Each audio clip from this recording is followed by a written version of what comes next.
Bonjour Maître Nicolas. Rentrée scolaire oblige, aujourd'hui nous vous poserons une question ciblée. Le non-remplacement d'un enseignant absent est-il constitutif d'une faute de nature à engager la responsabilité de l'État? Alors, cette question suppose d'abord que l'on s'interroge sur la notion de service public. Parce que le service public de l'éducation nationale est un service public particulier dont l'État a la responsabilité de l'organisation et le fonctionnement. En effet, l'État est responsable non seulement des programmes pédagogiques, des diplômes nationaux qui sont délivrés, mais surtout de la gestion des personnels enseignants. C'est la raison pour laquelle on est dans un contexte très particulier. Mais finalement, qu'est-ce qui caractérise un service public?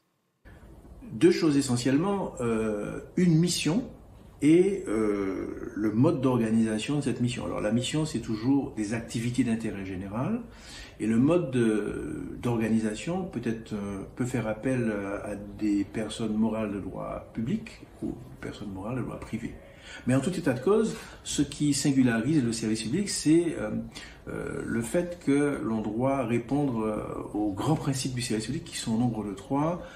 Il y a donc la mutabilité du service public ou l'adaptabilité. Il y a l'égalité devant le service public et surtout la continuité du service public. Ce sont les grands principes qui caractérisent le service public. Mais finalement, en quoi le non-remplacement d'un enseignant absent peut être une faute de nature à engager la responsabilité de l'État?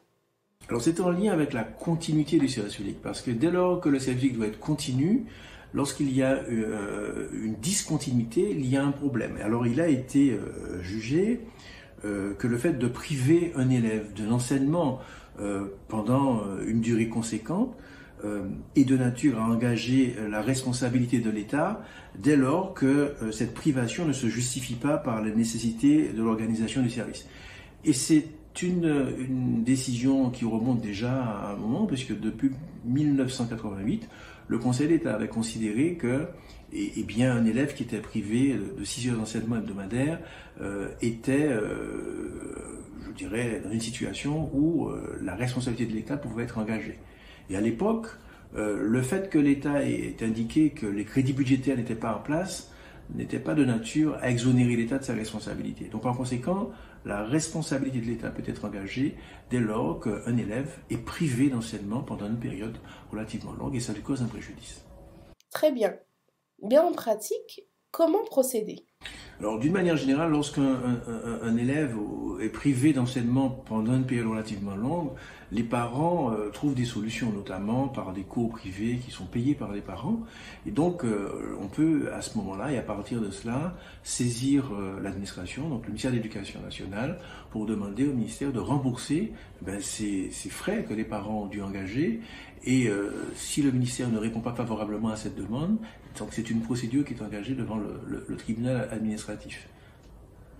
D'une manière générale, les choses se passent de manière simple, mais en réalité, il faut penser à se rapprocher des syndicats d'enseignants, mais surtout des associations de parents d'élèves, afin de constituer un dossier avec des éléments très précis, et surtout se rapprocher d'un avocat qui maîtrise le droit public de telle sorte que les conseils soient donnés, que les dossiers soient bien montés.